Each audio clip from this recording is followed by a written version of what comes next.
The courtroom was alive with the usual hum of anticipation.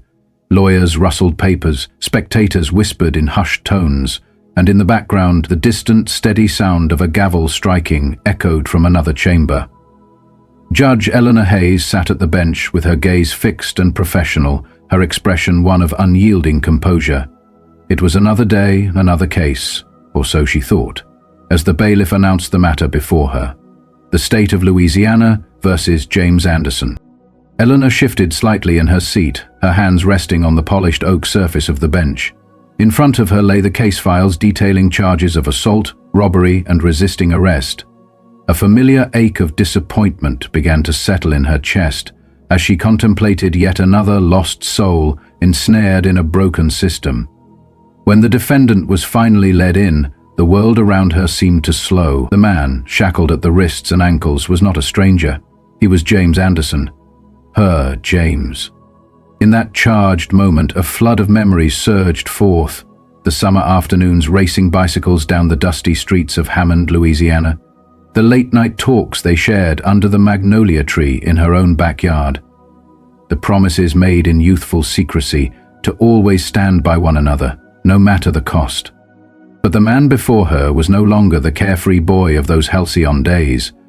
His shoulders drooped with the burdens of years filled with hardship.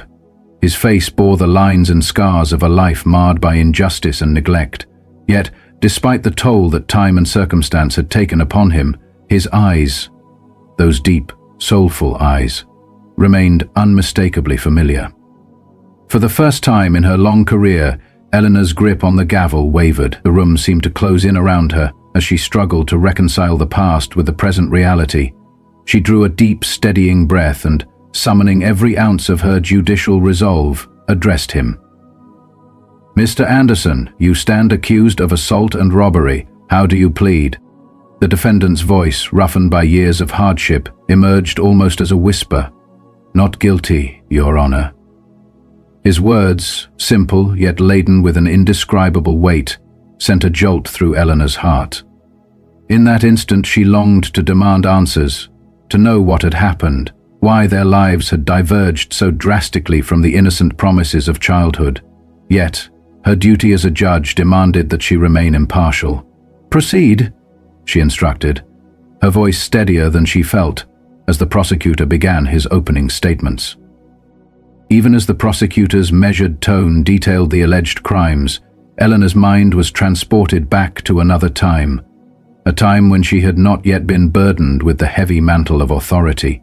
She recalled the days of her youth in Hammond, a small, segregated town where her family's modest one-story home, complete with a white picket fence, stood in stark contrast to the dilapidated house where James's family lived at the end of a dirt road, surrounded by open fields.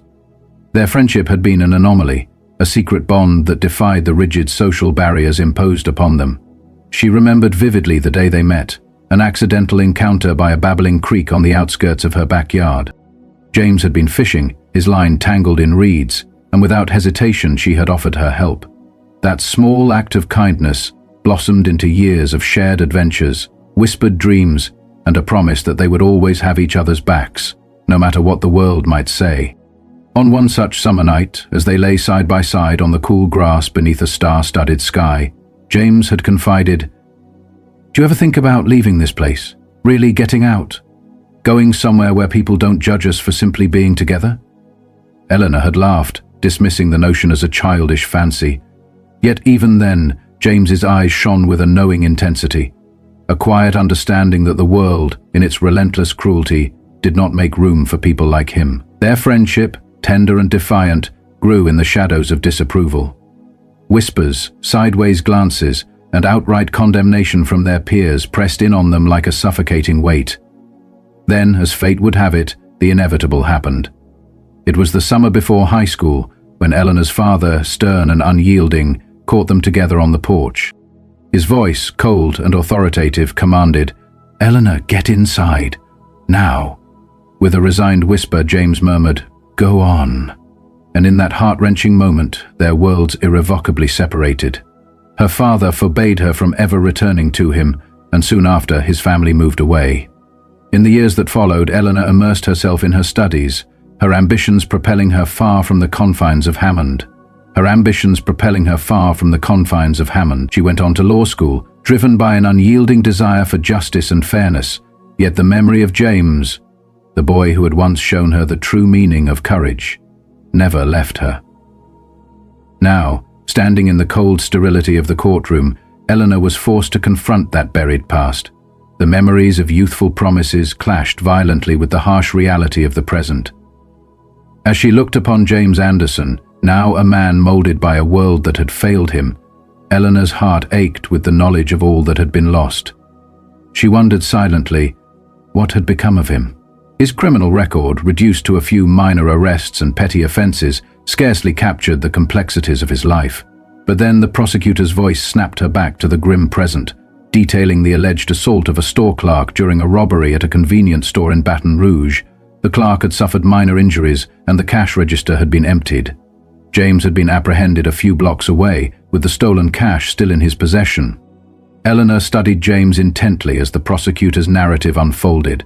His posture was slumped, his hands tightly clasped before him, yet his expression remained unreadable, an inscrutable mask that offered no clues as to whether he was guilty or if the truth lay hidden beneath layers of misjudgment. The courtroom eventually adjourned for a lunch break, leaving Eleanor with a heavy, lingering silence as she returned to her chambers. There, her assistant Margaret approached with a hesitant look. "Judge Hayes, are you all right? You seem distracted," Margaret asked softly. Eleanor managed a tight smile and replied, "I'm fine, just a lot on my mind." But deep down, she knew that the painful past she had long buried was now threatening to overwhelm her. When the trial resumed, the atmosphere in the courtroom was charged with tension. Reporters scribbled notes feverishly, the clerk shuffled papers nervously, and the prosecutor, a sharply dressed man named Richard Powell, stepped forward to deliver his opening statement with a clinical precision. "Ladies and gentlemen of the jury," he began, "this case is about violence. It is about a man who walked into a convenience store and, without provocation, attacked an innocent clerk before stealing the contents of the cash register. The evidence will prove beyond doubt that James Anderson is guilty." Eleanor felt a knot tighten in her stomach as Powell's detached, almost mechanical tone reduced James to a mere name on a docket. Soon after, the defense attorney, Lisa Porter, rose to deliver her opening statement. Young, yet confident, her clear voice carried across the courtroom. "The prosecution would have you believe that this case is straightforward," she declared firmly, "but my client, James Anderson, has maintained his innocence from the very beginning. We will show that there is far more to this story than the assumptions made on the night of his arrest." Her words, imbued with a quiet challenge, hung in the air, demanding the jury look beyond the surface. The first witness called to the stand was a store clerk who had been working on the night of the incident. With careful detail, he recounted how he had observed a man fitting James's description enter the store, engage in a heated argument with the cashier, and then lunge over the counter. Yet, despite the precision of his account, there was an unmistakable quality of rehearsal in his testimony. Under the surgical cross-examination by Lisa Porter, the witness was forced to admit that he had not seen the attacker's face clearly. "Mr. Chambers," Lisa asked deliberately, "you stated that the man who attacked the clerk was wearing a red hoodie. Is that correct?" "Yes," he replied, his voice uncertain. "But did you see his face clearly?" "Not really, it was dark and he had his hood up." Lisa nodded slowly and pressed on. "So you could not definitively identify the individual who committed the assault?" The witness's hesitance and eventual admission confirmed her suspicions, leaving a ripple of doubt among the jurors. Eleanor noticed a subtle change in James during the witness's testimony. His shoulders straightened just slightly, as if the exchange had ignited within him a spark of hope. Next, the prosecution presented a grainy surveillance video from the store. The poorly lit footage depicted a figure in a red hoodie entering the establishment, quickly seizing something from the counter before vanishing from view. Although the prosecution insisted that the figure was James, the quality of the video rendered any definitive identification nearly impossible. Eleanor studied the footage intently, silently questioning, could this really be James? The figure moved with such speed that it left an unsettling gap in the narrative, deepening the mystery. Much of James's defense rested on an alibi. He claimed that at the time of the robbery he had been walking home from a friend's house. However, the friend was unwilling to testify, citing fear of retaliation from the community, a fact that only added to the enigma. Lisa Porter argued that while the absence of a willing witness did not conclusively prove James's innocence, it certainly cast serious doubt on the prosecution's case. As the trial wore on, the expressions of the jury ranged from skepticism to uncertainty, and Eleanor felt the weight of her own conflicted loyalties pressing down on her. Throughout the trial, Eleanor's internal struggle grew. As the presiding judge, she was expected to remain the epitome of impartiality and fairness, and yet every moment in the courtroom was a painful reminder of her own past. A time when the boy she once loved and admired was her closest friend. Now that boy stood before her, transformed by life's cruel twists into a man fighting desperately for his freedom, while she was tasked with deciding his fate. When the court finally adjourned for the day, Eleanor lingered at the bench, her fingers tracing the smooth, cool surface of the gavel. She longed to speak with James, to ask him directly what had happened on that fateful night, but she knew that any such contact could jeopardize not only the case, but also her career. When the trial resumed, the tension in the courtroom became even more pronounced. It was now time for the defense to present its case. Lisa Porter called her first key witness, Officer Daniel Harris, the man who had arrested James Anderson. Eleanor leaned forward, her eyes narrowing as she focused intently on Harris. "Officer Harris," Lisa began in a calm yet measured tone, "you were the one who apprehended my client, correct?" "Harris, correct," Harris replied sharply. "According to your report, Mr. Anderson was seen walking 2 blocks from the scene of the robbery when you detained him. Am I right?" "Yes," Harris confirmed. "What then led you to suspect him?" Harris shifted in his seat, his features matching the description of a black male in his mid-40s, clad in dark clothing. Lisa's eyebrows rose in mild disbelief as she inquired, "You mentioned dark clothing, yet the suspect in the surveillance video was described as wearing a red hoodie. Did you find a red hoodie on Mr. Anderson when you searched him?" Harris hesitated before replying, "No, I did not. It is possible he may have discarded it." Lisa stepped closer, her tone growing more insistent. "Could you or any other officer verify this?" Harris's jaw tightened as he answered, "No, we did not have time to conduct a thorough search of the area. He was apprehended quickly." Lisa pressed on. "So to clarify, you arrested my client based solely on a vague description without any physical evidence linking him to the scene?" Harris's silence spoke volumes, and his inability to offer further details left a murmur of doubt in the courtroom. Eleanor's eyes then drifted to the jury, where several members exchanged glances that revealed uncertainty and growing skepticism. Lisa continued, "Officer Harris, do you recall if Mr. Anderson made any statements at the time of his arrest?" "He did protest his innocence," Harris replied briefly. "But did you investigate his claim, or did you simply assume guilt based on his appearance?" Harris's face flushed as he muttered, "I followed protocol." Lisa repeated the word slowly, emphasizing every syllable. "Protocol." Her tone dripped with skepticism as she concluded, "No further questions, Your Honor." When Officer Harris stepped down from the stand, visibly shaken and with his credibility diminished, the courtroom buzzed with a renewed intensity. Eleanor's heart pounded as she realized that this trial was evolving into something far more than a simple matter of robbery and assault.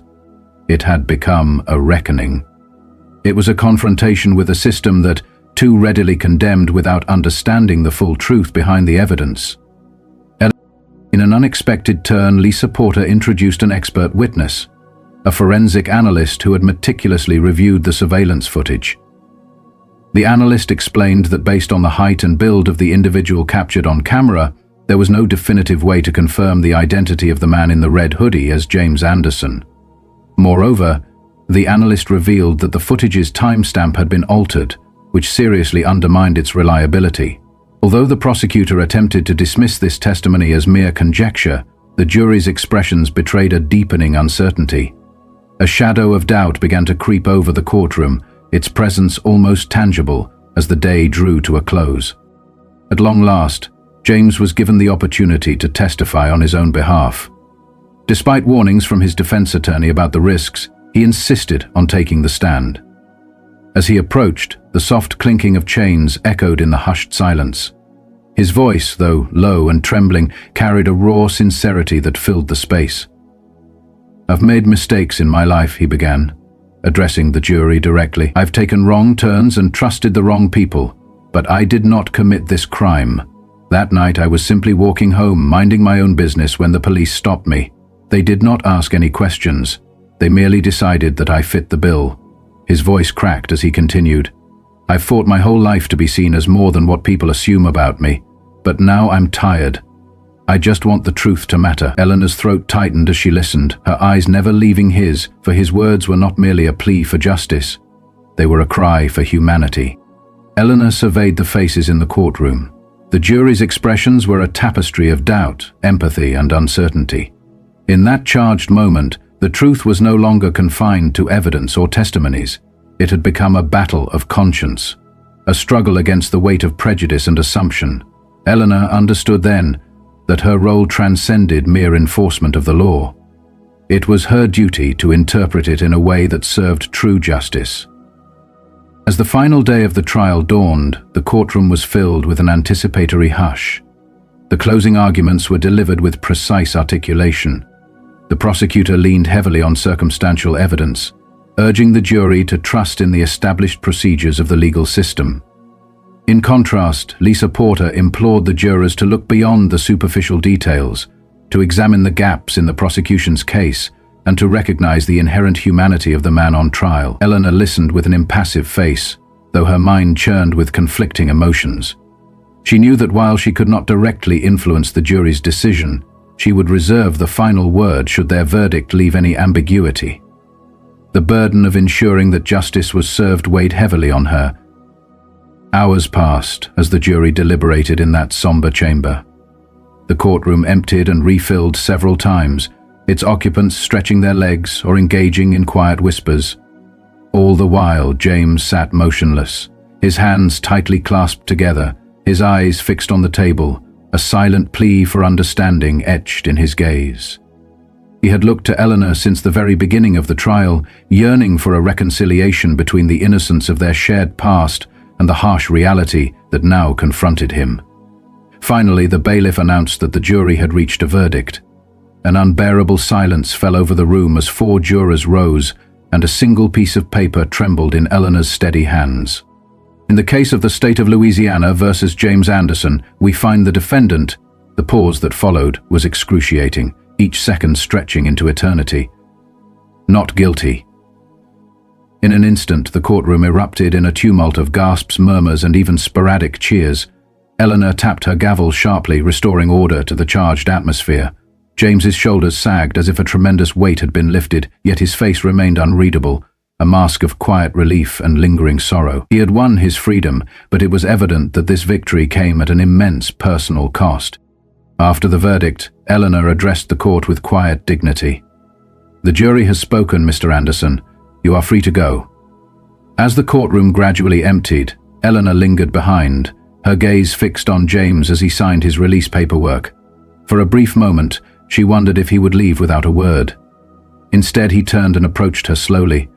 With only a few clerks tidying up and Margaret gathering files in the background, James stopped a few feet from the bench. His expression was guarded yet earnest as he spoke softly. "You don't owe me anything, but I would like to know." "Why didn't you say anything? You knew me." Eleanor's throat tightened as she struggled for words. "I couldn't," she finally whispered, "because I had to remain fair. Any personal comment might have jeopardized the case." James regarded her silently, his eyes reflecting a mixture of hurt and understanding. "Fair," he murmured. "That's the thing. This world has never been fair, not for people like me." Eleanor lowered her gaze to the polished wood of the bench, her voice barely audible. "You're right. I wish I had done more back then. I wish I could have done more now." James sighed softly, and the tension in his posture eased slightly. "We were just kids," he said, his voice tinged with melancholy. "We didn't know any better. But you know now, don't you?" "I do," Eleanor replied firmly, her voice heavy with regret. "And I'm truly sorry." With a final, small nod, James turned and walked away, his back straight and determined as he disappeared through the courthouse doors. Left alone in the now quiet courtroom, Eleanor sat in reflective silence. The trial had tested her in ways she had never anticipated and revealed a deeper truth. Justice was not solely about rigid verdicts and cold evidence, but about the human lives intertwined with the law. It was a wake-up call, a stark reminder that her position was not simply one of authority, but a platform from which she could strive for meaningful change.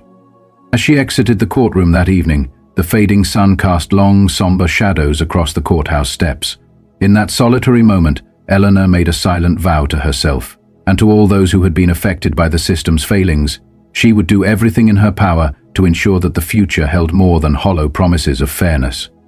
Though the road ahead might be fraught with challenges, she owed it to James and to herself to try. In the months and years that followed, Eleanor's courtroom experience transformed into a personal mission. She revisited the bittersweet memories of her youth with James, the shared dreams and the innocent promises that once bound them.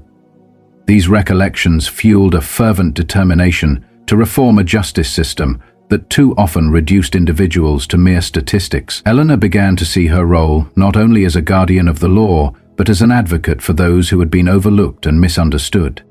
Eleanor's commitment to change soon resonated beyond the courthouse walls. She spearheaded initiatives to address implicit bias, to ensure transparency in legal proceedings, and to foster a culture of compassion and accountability. Her passionate speeches at community forums and her willingness to mentor young legal professionals gradually began to shift public perception. Eleanor became a beacon of hope, a living example that true justice must incorporate both rigor and empathy. At one particularly memorable community forum, Eleanor addressed a diverse audience of citizens, law enforcement officials, and community leaders. "Our duty," she proclaimed in a clear, resonant voice, "is not only to enforce the law, but to embody its highest ideals. True justice is not achieved by turning a blind eye to prejudice or by allowing the abuse of power to go unchecked.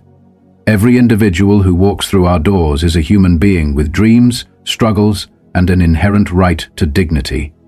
I pledge to continue working for a system that honors that truth, where compassion and accountability are inextricably linked." Her words struck a deep chord, and many in the audience left with renewed determination to demand fairness.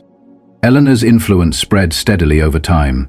Her tireless advocacy began to reform not only the internal culture of her courtroom, but also the broader legal community. She mentored a new generation of judges and legal professionals who shared her vision for a fairer system, and she became a sought-after speaker at national conferences dedicated to justice reform. Her journey, marked by personal sacrifice and unwavering dedication, served as a powerful reminder that change is possible, even within the most entrenched systems. Each case that came before Eleanor now carried an added significance. No longer were legal proceedings merely about applying statutes and handing down sentences. They were opportunities to heal, to restore dignity, and to affirm the humanity of every person who appeared before her. The trial of James Anderson in particular remained etched in her memory as a watershed moment, a day when the intersection of past and present forced her to confront not only the failings of the system, but also her own inner conflicts. Though the trial left a lingering sorrow, it also ignited a fervent resolve within her to forge a future where fairness was not an elusive ideal, but a lived reality for every individual. In one of her final addresses at a high-profile community event, Eleanor spoke with a measured blend of authority and compassion.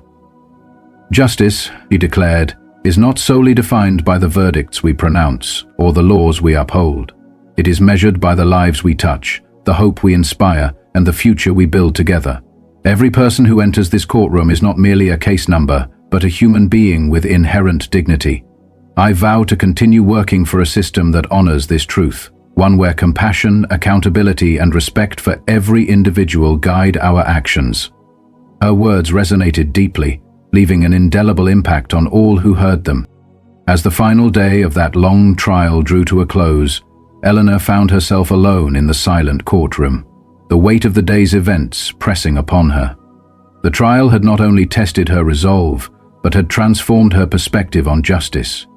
It had taught her that truth was multifaceted, that every verdict carried the burden of countless lives, and that the pursuit of justice required a steadfast commitment to empathy as much as to legal precision. With the fading light streaming through the tall arched windows and casting long shadows upon the polished floors, Eleanor made a solemn vow. "I cannot change the past," she murmured, "but I will do everything in my power to build a future founded on true fairness and respect for every human life." In the years that followed, Eleanor's relentless drive for reform began to reshape the culture within the justice system. Her efforts to champion transparency and accountability rippled outward, touching not only her colleagues but also the broader community. Though the scars of past injustices would never fully disappear, her journey, sparked by the trial of James Anderson, became a lasting testament to the belief that meaningful change is always within reach. Eleanor's story, and that of the countless individuals whose lives she touched, stands as a powerful reminder that justice is not merely the enforcement of rules, but the recognition of every person's inherent worth. In the quiet moments of reflection after each long day in court, Eleanor recalled the words of a mentor from her early days on the bench. "The law may be blind, but justice sees." Now, more than ever, those words resonated within her. They served as a guiding light, urging her to look beyond the surface and to embrace the full, complex truth of the human condition. As Eleanor continued to serve with unyielding integrity, she became more than a judge. She became a symbol of hope, a defender of the voiceless, and a tireless advocate for the idea that every individual, regardless of their past, deserved to be seen, heard, and treated with dignity. Thus, as the courthouse doors closed each day and the echo of the gavel's strike faded into memory, Eleanor Hayes carried with her the conviction that her work was far from over. Every case, every trial, and every moment of hardship was a stepping stone toward a more just and compassionate system. A system that would honor the true meaning of fairness and leave a legacy of change for future generations. And so, as she walked away from the courthouse one evening, her silhouette bathed in the soft glow of the setting sun, Eleanor made a silent promise to herself and to all those she had vowed to protect, that she would never cease fighting for a world where justice, in its truest sense, prevailed. In that enduring spirit of hope and transformation, Eleanor Hayes' journey continued, inspiring others to challenge the status quo and to stand up for what is right, even when the odds seem insurmountable.